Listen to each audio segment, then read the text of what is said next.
Me voy a apurar un poquito porque siempre digo lo mismo y de todas maneras no me apuro. No se crea. No se crea porque hoy tenemos Santa Cena. Así que me dice Génesis. Me dice, no, dice, ya que el pastor dice, voy cerrando y se falta todavía una media hora.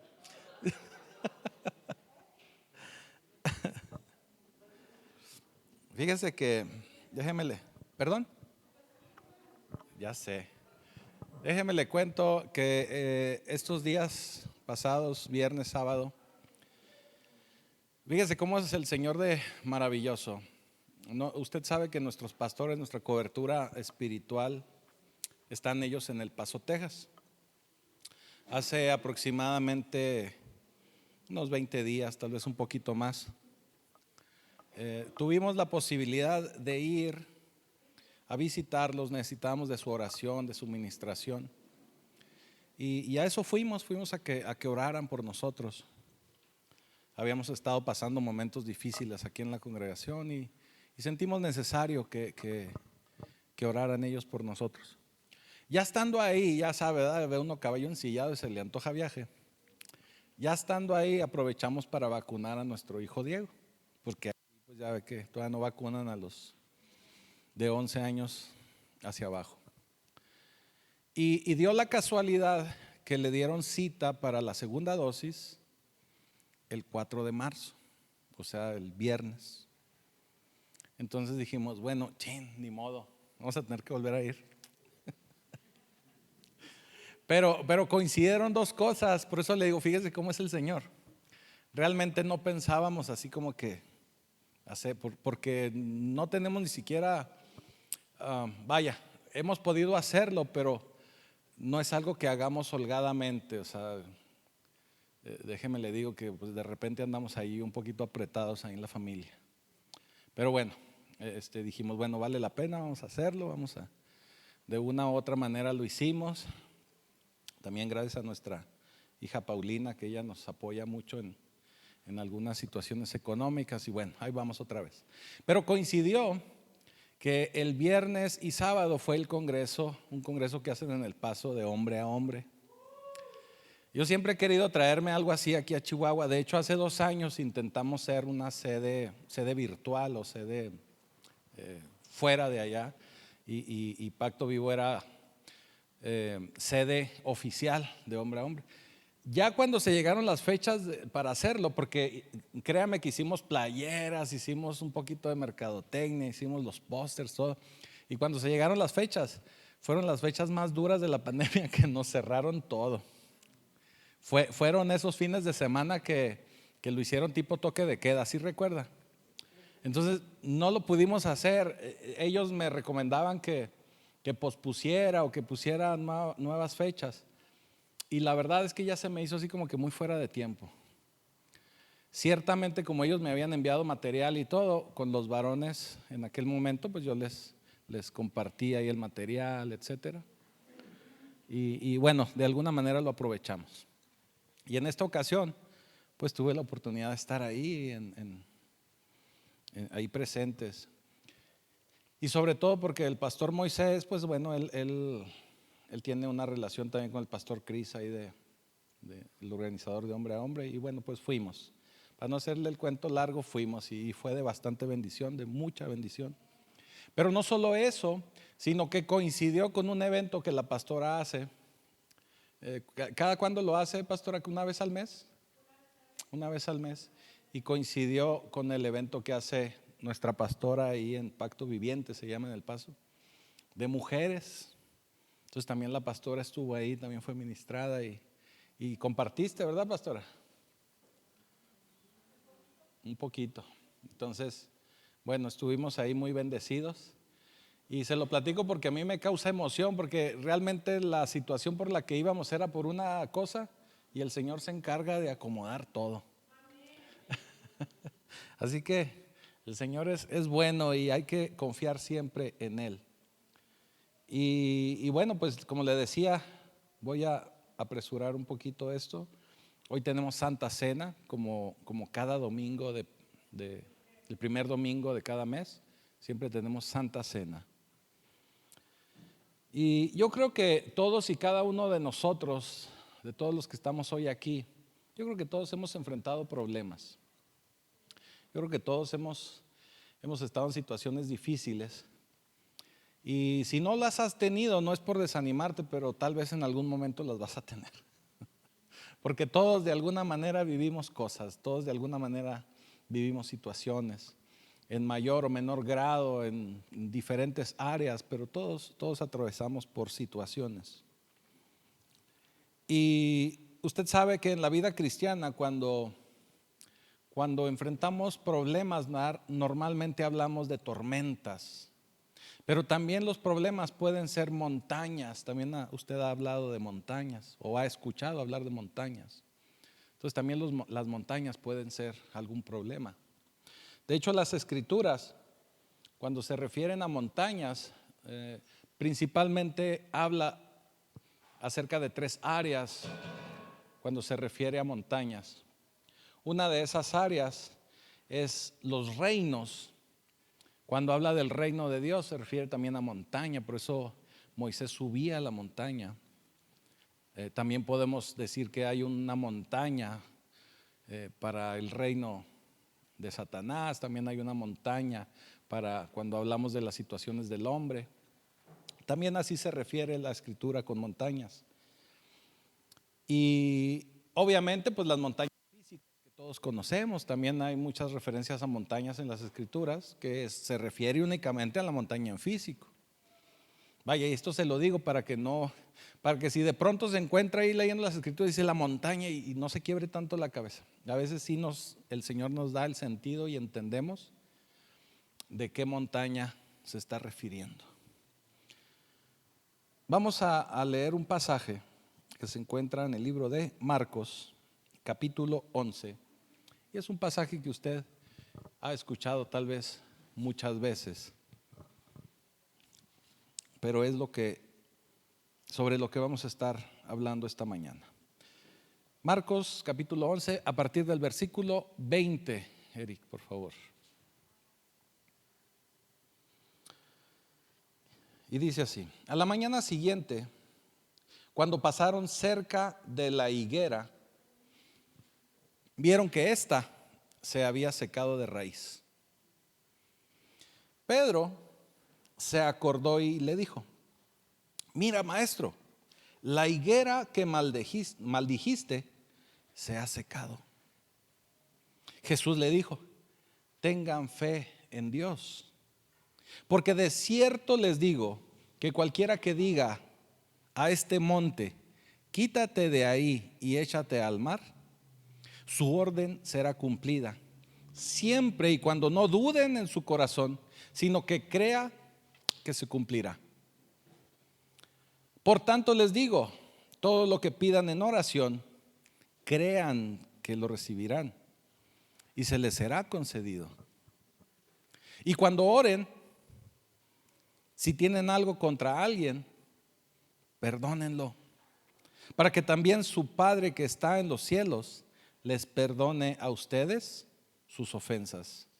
Porque si ustedes no perdonan, tampoco su Padre que está en los cielos les perdonará a ustedes sus ofensas. Amén. Bendito Señor, bendito Padre Celestial, te damos gracias, porque sabemos que tu escritura es buena, que no se equivoca.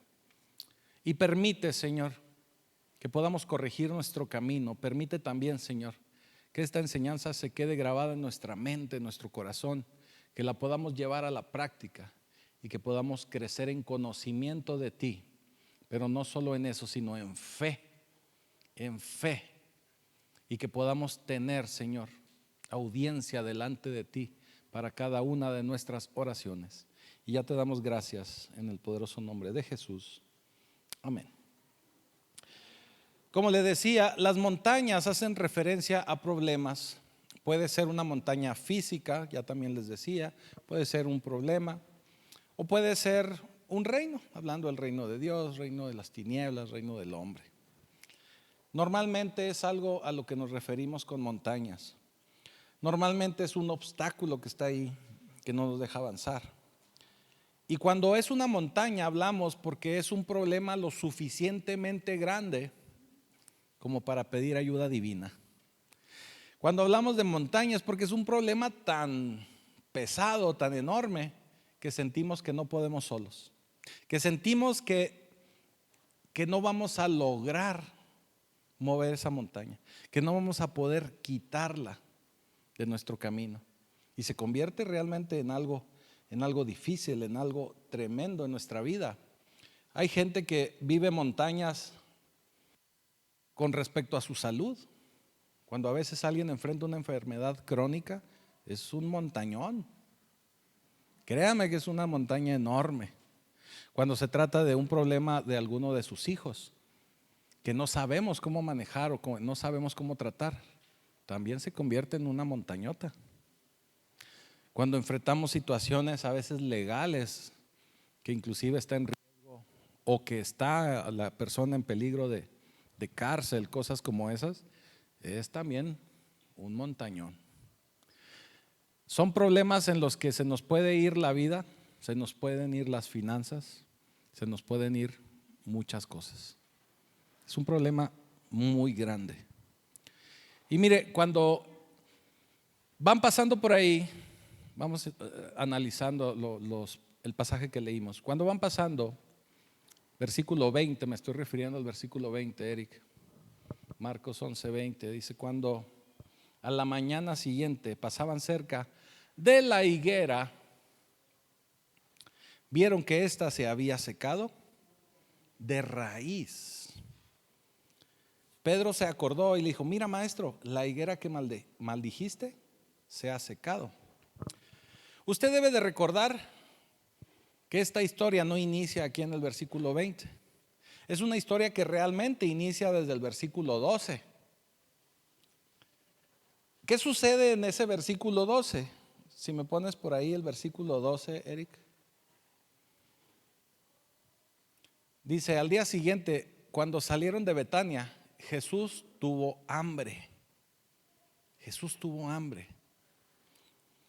Al ver de lejos una higuera con hojas, fue a ver si hallaba en ella algún higo. Pues era una higuera, ¿verdad? Andaba buscando higo.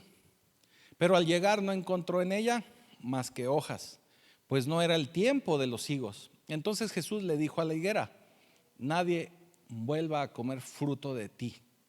Y sus discípulos lo oyeron. Por eso Pedro en el versículo 20 se acuerda y le dice: maestro, ¿te acuerdas que maldijiste a esta higuera? ¿Te acuerdas? Eso fue lo que pasó en el versículo del 12 al 14. ¿Qué sucede con esta higuera? La higuera se convirtió en algo decepcionante para Jesús. Y miren, vamos a analizar un poquito esto. Él va con sus discípulos caminando, logra ver la higuera y ve que la higuera tenía hojas. Vio que la higuera se veía bonita, vio que la higuera, dijo: pues si se ve bien la higuera, se ve frondosa, se ve con hojas y las hojas están verdes y se ven bien. Usted sabe, los que saben de agricultura, yo no sé mucho, pero me han contado. Normalmente los árboles cuando ahora que va a empezar la primavera empiezan a salir primero sus hojas. Y cuando ya la hoja está bien verde, bonita, obviamente de ahí empiezan a surgir los frutos. Y obviamente en el caso de las higueras pues empiezan a dar higos. Jesús vio la higuera y vio que estaba en condiciones para precisamente dar fruto. Él esperaba encontrar fruto en esa higuera. Y cuando llega el Señor hasta donde estaba la higuera, se da cuenta que la higuera no tenía fruto, no tenía higos. No tenía higos, se convierte en una decepción para el Señor. Se convierte totalmente en una decepción para el Señor. Pero algo que me llamó a mí mucho la atención y por eso quise hablarles esta mañana acerca de esto, es que esta historia empieza en el versículo 12 hablándonos de esa higuera, cómo esa higuera, a pesar de que estaba aparentemente madura, en una etapa en la que tenía que dar frutos, no tenía fruto, no tenía higo. Y luego hay una historia que está en medio de esta historia de la higuera. Hay una historia que está ahí en medio. Y posteriormente continúa la historia de la higuera. Y vamos a leer la historia que está en medio. También usted la conoce. Fíjese lo que sucede ahí en medio de la higuera. Eric, Marcos 11 a partir del versículo 15. Dice: llegaron a Jerusalén y al entrar Jesús en el templo, comenzó a echar de ahí a los que vendían y compraban en su interior. ¿En el interior de dónde? Del templo. Volcó las mesas de los cambistas, las sillas de los que vendían palomas, y no permitía que nadie atravesara el templo llevando ningún utensilio. Más bien les enseñaba y les decía: ¿acaso no está escrito que mi casa será llamada casa de oración para todas las naciones? Pero ustedes han hecho de ella una cueva de ladrones. Cuando los escribas y los principales sacerdotes lo escucharon, lo oyeron, comenzaron a buscar la manera de matarlo. Y es que le tenían miedo, pues toda la gente estaba admirada de sus enseñanzas. Vaya, toda la gente empezó a entender que tenía razón de lo que hablaba y de lo que les decía. Pero al llegar la noche, Jesús salió de la ciudad. Y al siguiente día en la mañana es lo que leímos en el pasaje del versículo 20. Dice que a la mañana siguiente pasaron otra vez cerca de la higuera. Entonces le digo al Señor: Señor, pues algo nos quieres enseñar aquí. Porque es muy importante que podamos darnos cuenta que la higuera la maldijo el Señor, y de hecho se predica mucho. Y también acerca de cómo verdaderamente se secó. Estamos hablando de un día de diferencia, desde que la maldijo hasta que volvieron a pasar y la encontraron seca, y no solo las hojas, sino seca de raíz, dice. Pero en esa historia que está en medio, Jesús va al templo, donde Él dice y nos enseña que el templo debe de ser una casa de oración para bendición de todas las naciones. ¿Y qué se encontró en el templo? Ladrones, dice, ¿verdad? Les dice cueva de ladrones. Se encontró a cambistas, se encontró a gente que sí estaba en la iglesia, que sí estaba en el templo, pero estaban haciendo todo tipo de actividad menos lo que tenían que hacer, que era orar y bendecir. Se encontró con otra higuera que aparentemente estaba verde, madura y sin fruto. ¿Cuántas veces o cuántas iglesias hay que las vemos muy bonitas, que las vemos muy frondosas, con hojas verdes, con mucha gente, donde tenemos buenos programas, buen entretenimiento, buena alabanza, buen sonido, buen equipo? Pero verdaderamente es una casa de oración. ¿Verdaderamente está ahí el Señor? ¿Verdaderamente es de bendición para más gente? ¿O meramente es llenar para entretener? Y donde el fin es obtener dinero, ser cambistas, ser ladrones a costa del Señor. Es otra higuera sin fruto. El Señor esperaba encontrar higos en esa higuera, porque hay mucha gente en el pueblo de Cristo que usted la puede ver, y aquí lo hemos dicho en varias ocasiones, de distintas formas, que usted los puede ver, que aparentemente están muy frondosos y verdes, y yo les digo, hasta parece que levitan, ¿verdad?, de tanta santidad.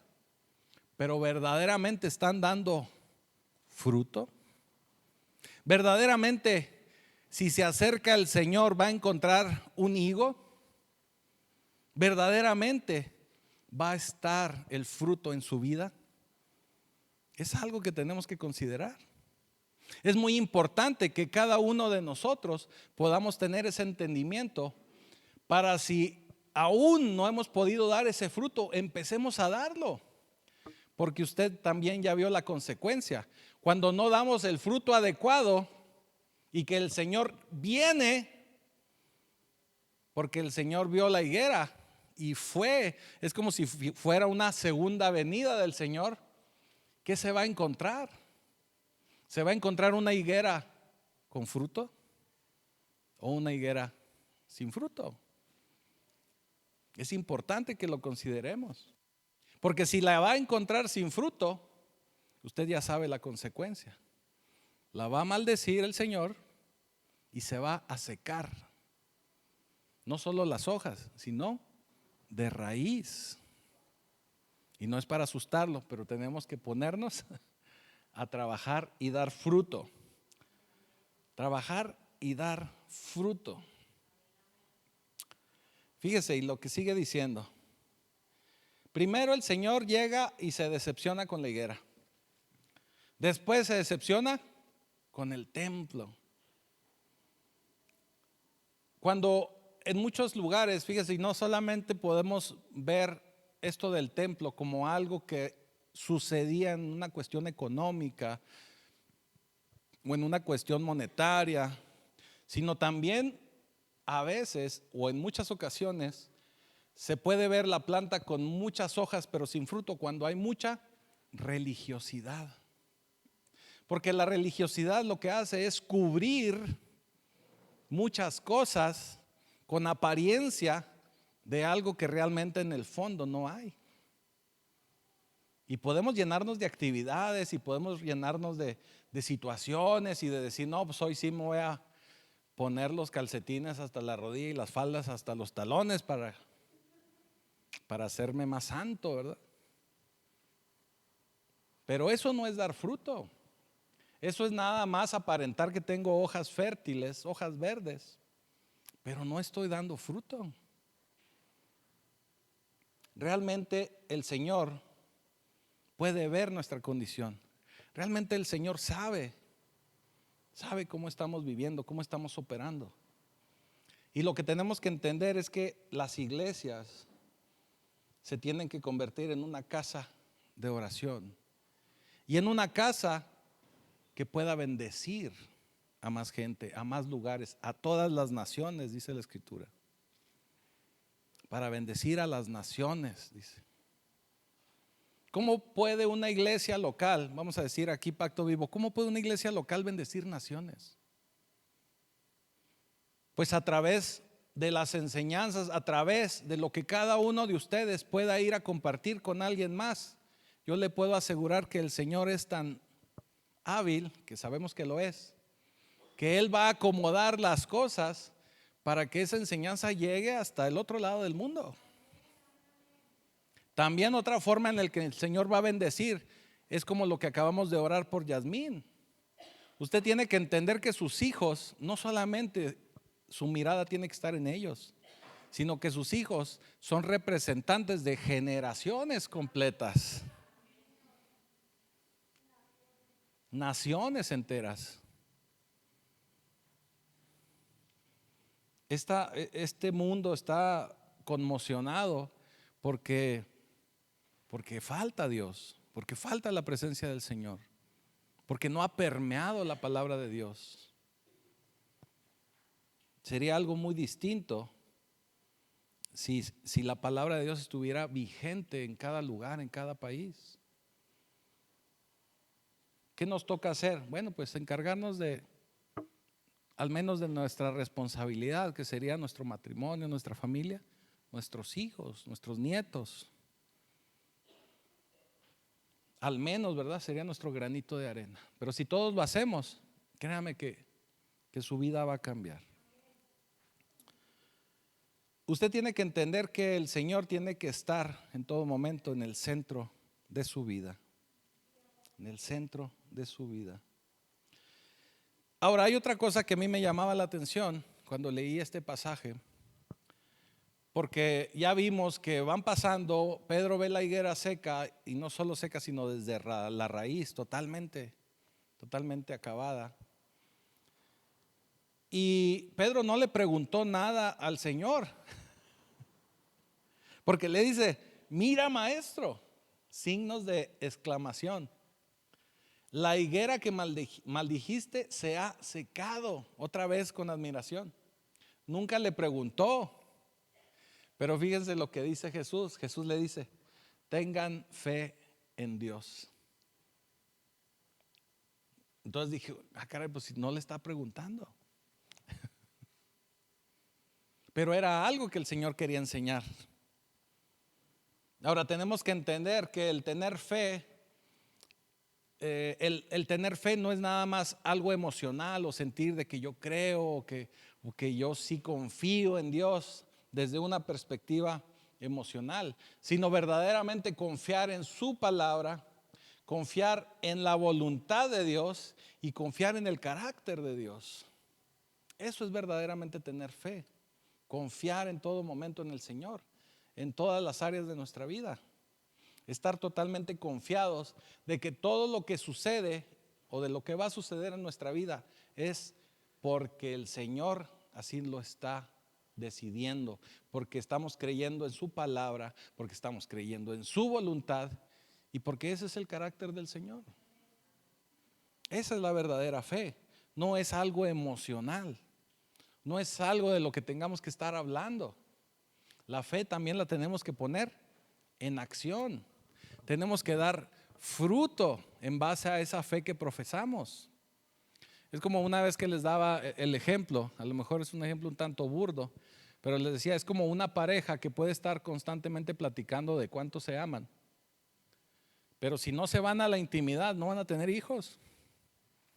Ahí pueden estarse en el cafecito, platique y platique todo lo que se quieren y se aman. Pero si no emprenden acción, no van a tener hijos. ¿Sí me estoy explicando? Dice Apocalipsis: el que tenga oídos para oír, que oiga. O sea, tenemos que ponerlo en acción. Si no accionamos, no va a suceder. Fíjese cómo sigue diciendo la palabra. El Señor les contesta y dice: tengan fe en Dios.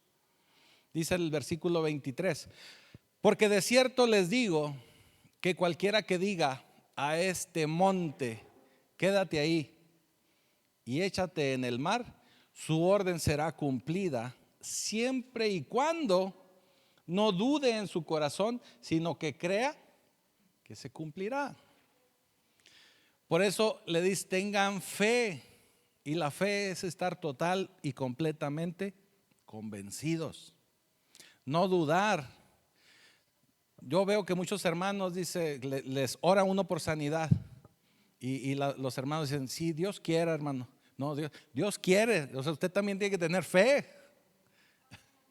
No es Dios quiera, así sea. Por eso cuando decimos amén, eso es lo que quiere decir amén, que así sea.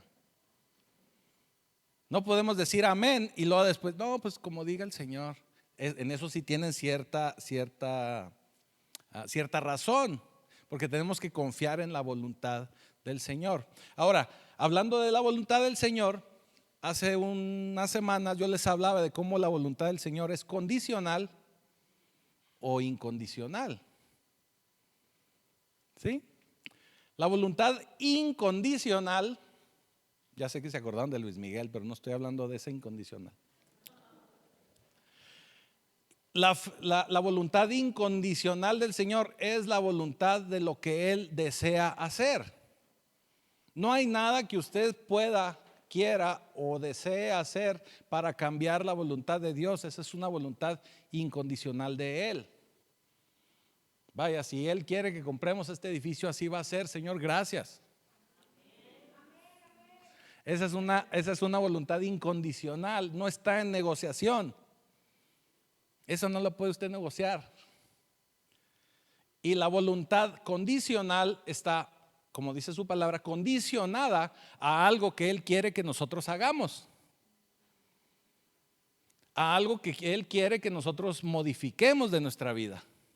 Ya sea que nos pongamos más a orar, ya sea que cambiemos alguna situación en nuestra vida, que dejemos algún pecado, que nos comprometamos más con Él, que verdaderamente hagamos su voluntad. Eso es estar en condición. O vaya, Él va a moverse de acuerdo a lo que Él necesita de nosotros como condición. ¿Me estoy explicando? Él nos va a entregar cuando Él vea que esas condiciones están cumplidas. Si usted no reúne esas condiciones, no va a recibir lo que está pidiendo en oración, porque están faltando esas condiciones. No está la voluntad de Dios lista para eso. Ahora, cuando Él nos pide condiciones, es para que nosotros podamos crecer en Él. No necesariamente hasta que las cumplimos, Él se pone a trabajar en lo que nos va a entregar. Realmente Él ya tiene listo lo que nos va a dar, ya lo tiene preparado. Nada más está esperando a que nosotros reunamos las condiciones. Yo les decía en aquel momento cuando les explicaba esto, es como ese cuadrito que a veces vemos en el Facebook, que le pide a una niña un osito chiquito y el Señor trae un oso acá más grande, un regalote más grande que le va a dar. Pero está esperando que nosotros trabajemos en esa condición, en eso que Él está esperando de nosotros. Y cuando nosotros lo hacemos, Él ya está preparado para entregarnos. Ya no se va a tardar. Pero tenemos que entender que si no hemos recibido es porque tal vez alguna condición no se ha cumplido.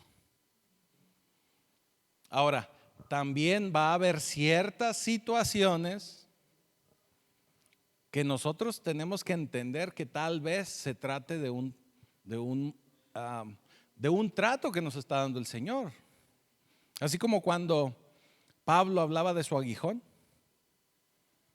Y dice Pablo, es que yo ya le pedí al Señor que me quite esto. No sabemos qué era. Realmente nadie sabe qué era.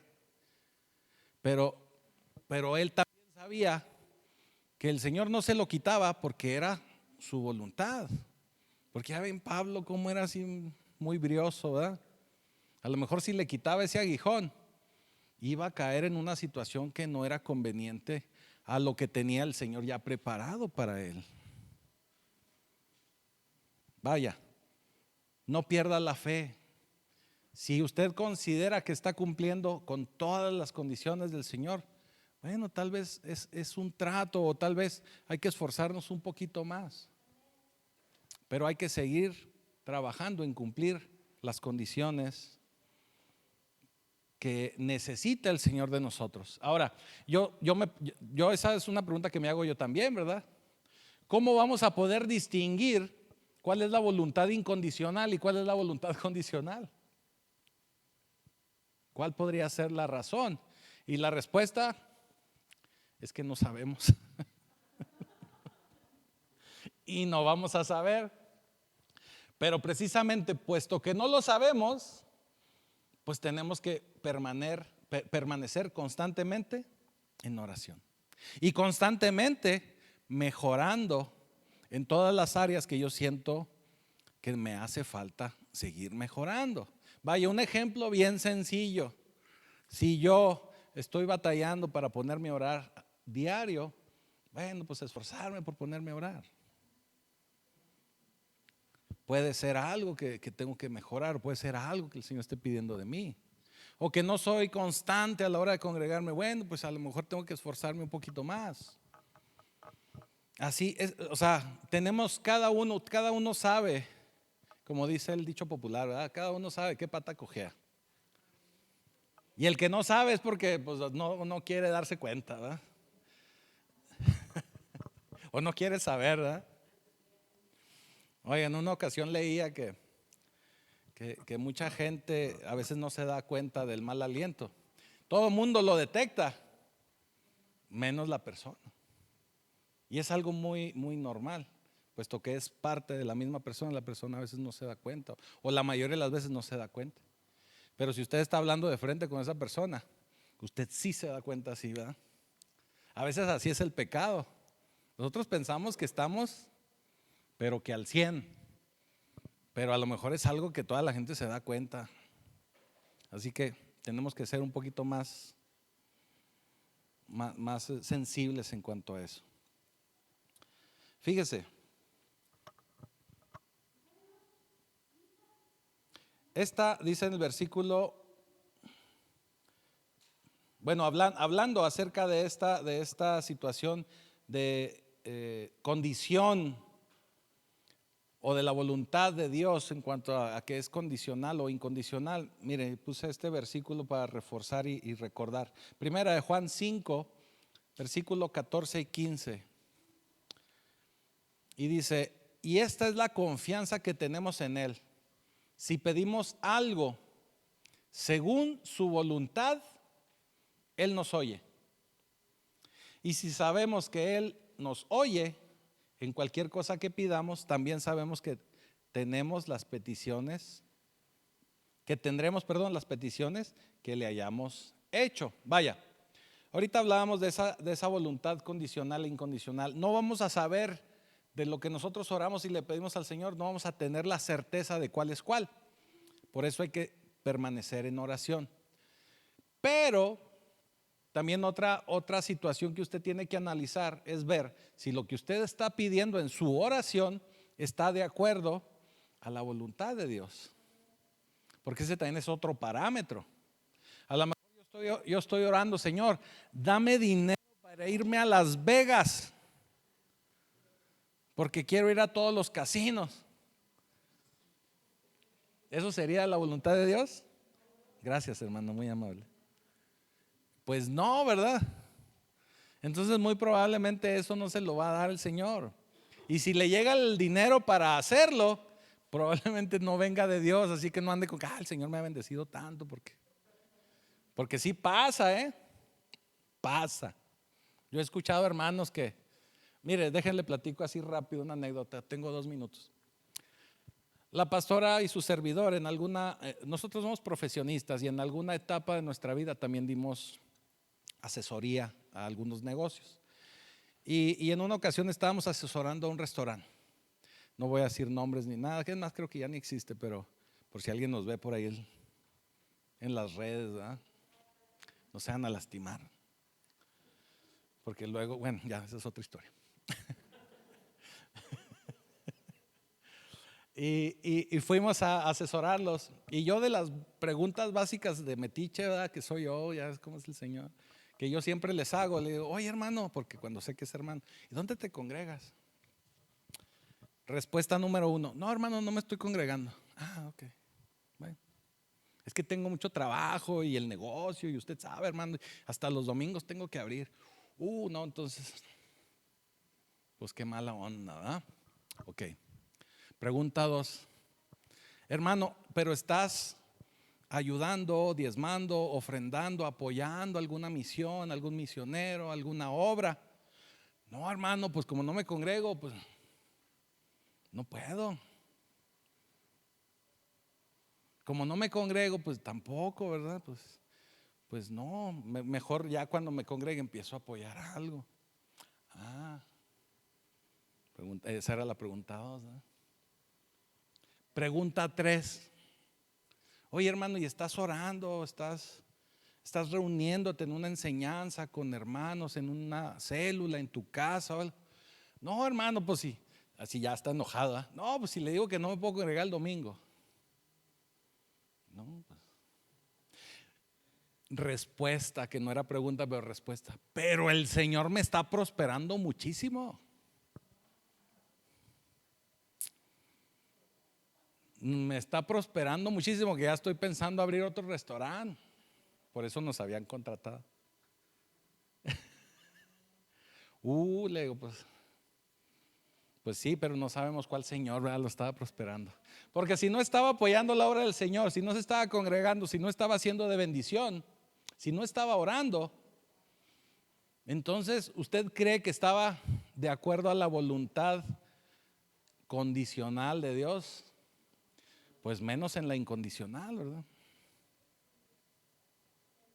Porque ese negocio no, el propósito de ese negocio no era para bendecir a alguien más, era para beneficio propio. ¿Me estoy explicando? ¿Qué acabamos de leer ahorita cuando el Señor dice que Él esperaba de su casa, que su casa fuera una casa de oración y para bendición de las naciones, bendición de otros? Un principio básico del Señor es que cuando usted empieza a ser prosperado económicamente, usted tiene también que bendecir, usted también tiene que dar, porque si no, esa bendición no viene de Dios. Cuando el Señor hace pacto con Abraham, le dice, por medio de ti van a ser benditas todas las naciones de la tierra. Y el Señor bendice a Abraham para que él bendiga, para que él crezca. Cuando no es de esa forma, no es de Dios. Ahora, para cerrar el comentario y que usted lo entienda a qué me refiero que no es de Dios, ¿cuál fue o cuáles fueron las tentaciones de Satanás hacia Jesús cuando estaba en el desierto? ¿Cuáles eran? Riqueza, poder y blasfemar en contra de Dios. Y el demonio no es creativo.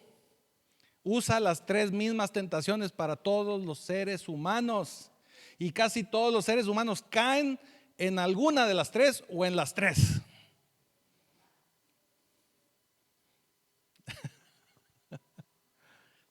¿No anda el mundo ahorita siendo un desastre por el poder?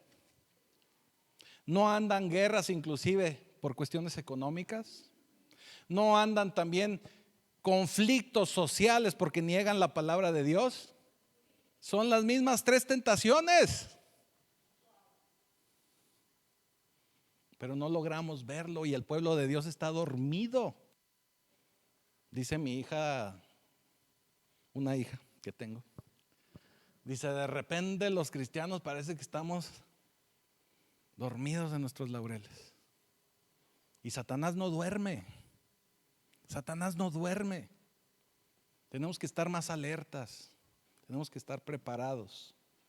Y sobre todo los varones, fíjese, este dato yo ya lo sabía, pero ayer en una de las reuniones que tuvimos ahí de hombre a hombre del congreso que le platicaba, un pastor dio la misma estadística, creo que fue el pastor Richard, ¿verdad? Cuando, fíjese qué interesante, cuando los niños, porque hay familias que a veces los niños son los que nos hacen ir a la iglesia, cuando los niños van a la iglesia o que quieren ir a la iglesia, en un porcentaje de un 12%, el resto de la familia se convierte a Cristo. 12%. No es nada despreciable, qué bueno. Cuando la mujer se convierte a Cristo, en un 30-40% de las familias se convierten a Cristo. Pero cuando el varón se convierte a Cristo, el 99% de las familias vienen a Cristo. Porque ese es el diseño de Dios. Porque el varón es la cabeza no solo del matrimonio, no solo de la iglesia, sino de toda la familia. Es diseño de Dios. Es diseño de Dios. Así que es muy importante que tomemos esto en cuenta. Cuando nosotros oramos y oramos de acuerdo a la voluntad de Dios, de acuerdo a lo que Él nos enseña, nosotros podemos sentir esa seguridad. No sé si a usted le ha pasado. Esa seguridad de que el Señor lo va a cumplir. Esa seguridad de que usted dice, ahí viene. No sé si sea mañana, no sé si sea la próxima semana, pero ahí viene. El Señor nos deja sentir eso. Pero tenemos que estar constantemente buscando de Él y constantemente en oración. Dios prepara las situaciones para que tú puedas recibir lo que tú estás pidiendo. Para que tú puedas recibir todo eso por lo que tú estás orando constantemente. Y ya con esto, una cosa más. Ya voy casi cerrando. Una cosa más. Versículo 25, Marcos 11:25. Fíjense lo que dice nuestro Señor. Y esto es algo que también lo repite, o también lo repitió el Señor cuando los discípulos se acercan con Él y le dicen, Señor, enséñanos a orar como tú oras. Fíjese lo que dice el versículo 25. Y cuando oren, si tienen algo contra alguien, perdónelo. Perdónelo para que también su Padre que está en los cielos les perdone a ustedes sus ofensas. Aquí en México tenemos un dicho muy arraigado, así al estilo José Alfredo, ¿verdad? Que dice: yo perdono pero no olvido, ¿verdad? Eso quiere decir que no ha perdonado. Si usted anda amenazando con que sí perdono pero no olvido, es que no ha perdonado. No se haga, no ha perdonado. En el momento que pueda, va a tratar de vengarse, va a tratar de darle un pisotón o hacer algo, ¿verdad? O si se lo encuentra en la calle lo va a querer atropellar.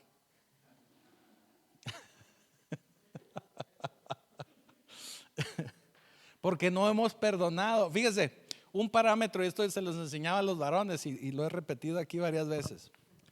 Esto es algo que yo así lo percibo del Señor, es algo que el Señor me ha enseñado a mí. Cuando usted verdaderamente perdona, usted puede ver a esa persona que lo ofendió y no siente nada. O sea, usted lo ve y dice: hermano, qué gusto me da saludarte. No quiere decir que se convierta en su mejor amigo, tampoco. Sino que usted está librándose de esa atadura, porque a usted le conviene. No quiere decir que vuelvan a ser así los super amigos, mientras tanto en el salón de la justicia. No, no se va a volver su super amigo, pero lo va a perdonar. Ya no va a sentir feo. Ahora, al revés, si usted sabe que hizo algo en contra de un hermano, gacho, ¿verdad? Eso todavía duele más o todavía se dificulta más. Hermano, ¿sabes qué? Yo sé que la regué contigo, perdóname. Perdóname. Ahora, si esa persona ya murió, papá, mamá, quien sea que usted tenga que perdonar, perdónelo en oración también. Algo bien interesante que hacemos en algunas sesiones, no siempre, ¿verdad? Depende de la situación. En algunas sesiones de las terapias que damos de consejería, es que para que usted pueda romper con iniquidades, con patrones de su pasado, con pecados generacionales, usted tiene que pedir perdón como si usted fuera esa persona.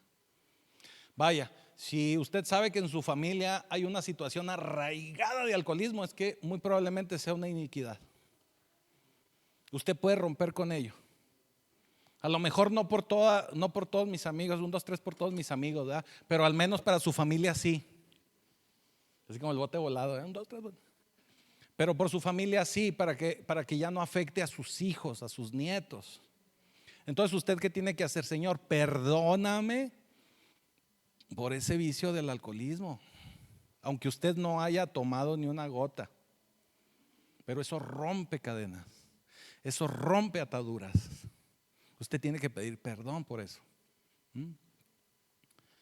Entonces, el perdonar abre muchas puertas. Ahora, eso es cuando usted sabe de una iniquidad. Le estoy poniendo en contexto, ¿verdad? Pero nosotros a veces en las consejerías nos damos cuenta que hace falta pedirle perdón a una persona que ya tal vez no vive o que fue algo terrible de algún abuso o algo. Y lo que hacemos es un perdón en sustitución. Por ejemplo, yo me he tenido que hacer pasar por papás varias veces ahí en las consejerías. Y le digo: hija, perdóname, hijo, perdóname. Y créame que rompe ataduras. Rompe ataduras. Por eso es importantísimo el pedir perdón y dar perdón. Por eso el Señor aquí hace énfasis. Fíjese, el Señor empezó todo este pasaje, empezó hablando de una higuera que se secó.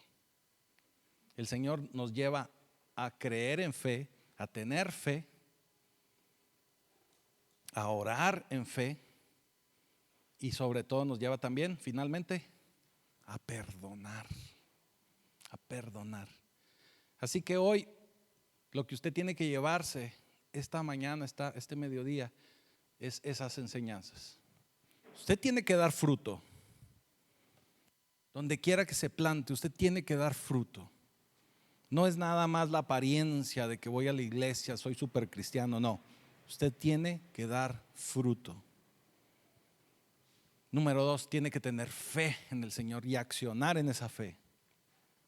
Moverse en esa fe, eso le va a ayudar a dar fruto. Número 3, usted tiene que orar constantemente y de acuerdo a la voluntad de Dios. Y número 4, usted tiene que perdonar. ¿Lo anotó? Perdonar. Y ya para cerrar, porque tenemos Santa Cena, voy a cerrar con esto para que no se vaya tan apesadumbrado. Va un marido con el doctor. Chistes de marido. Y le dice: oiga, doctor, pues es que quiero traerle a mi esposa porque estamos batallando, ya como que no nos podemos comunicar bien, no me oye, no me escucha, y pues la voy a traer para que usted la revise.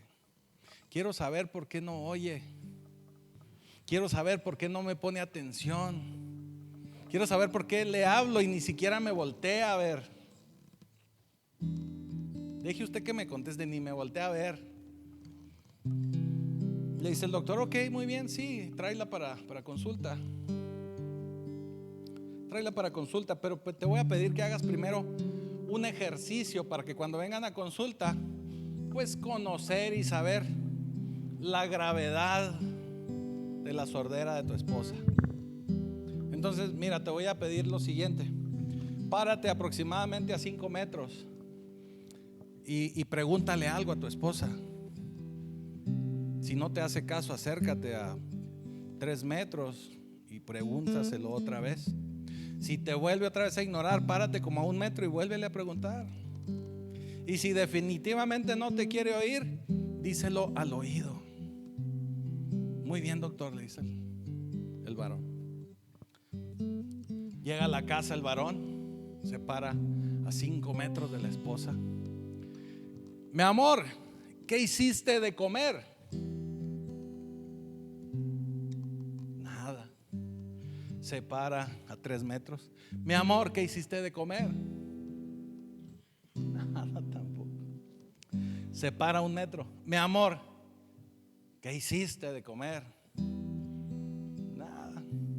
Se para ahí junto de ella al oído. Mi amor, ¿qué hiciste de comer? Y ya que estaba parado enseguida de ella, escucha que la esposa le dice: por 4ª vez te digo que hice ensalada.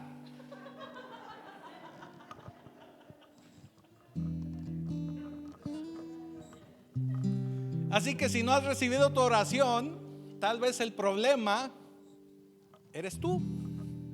Así que vamos a ponernos de pie.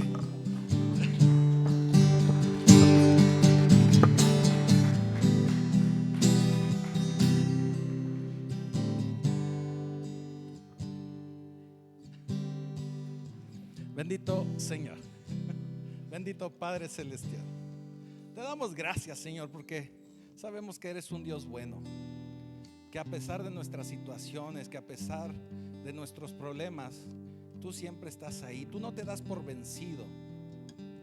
Sabemos que tú en todo momento quieres acercarte a cada uno de nosotros.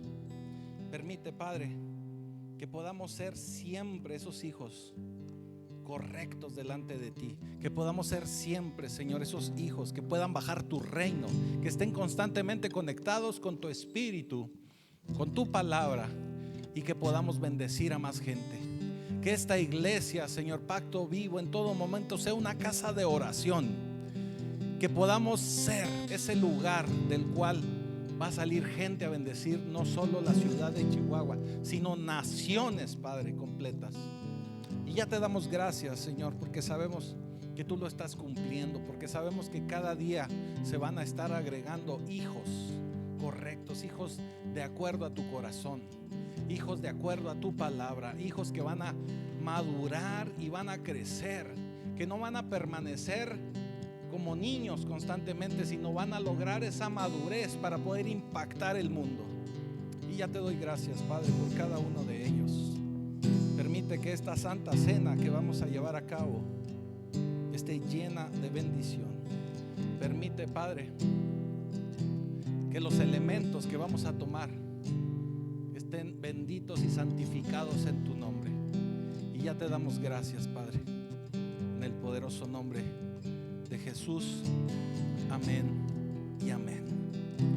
Y usted tiene que saber que el tomar la Santa Cena es recordar ese pacto, ese nuevo pacto que tenemos con nuestro Señor, donde tomamos su cuerpo y tomamos su sangre y renovamos el poder estar en unión, en comunión con nuestro Padre, con nuestro Señor Jesucristo hasta su próxima venida. Pero es importante que lo hagamos de una manera digna. Y cuando hablamos de digno, no me refiero a que usted venga de frac, corbata y con música de piano. Me refiero digna de corazón, de alma, que usted sea perdonador, íntegro, de una sola pieza. Eso quiere decir íntegro. Y que podamos ser transparentes a los ojos del Señor. De eso nos habla Pablo. Y este es el momento, vamos a orar. Si usted tiene algo que pedir perdón, que algo que dejar, que soltar, este es el momento. Este es el momento y vamos a orar. Padre, en el nombre de Jesús, Señor, nos postramos delante de tu presencia con un corazón contrito y humillado delante de ti. Amado Señor, sabiendo, Padre, que tu palabra nos lleva, Señor, a amar a nuestro prójimo como a nosotros mismos. Amado Señor, perdónanos si no hemos hecho este primer mandamiento, este segundo mandamiento que nos mandas. Amado Dios, perdónanos por no amar nuestra vida, Señor, esa vida que tú pagaste con tu sangre preciosa para poder amar a nuestros hermanos. Amado Señor, tu palabra nos enseña, Señor, que debemos de perdonar si queremos ser perdonados. Esta hora, Señor, venimos a pedirte perdón por la falta de perdón en nuestros corazones. Señor, porque la falta de perdón, Señor, trae amargura a nuestra vida. Señor, perdónanos porque no hemos perdonado y hemos puesto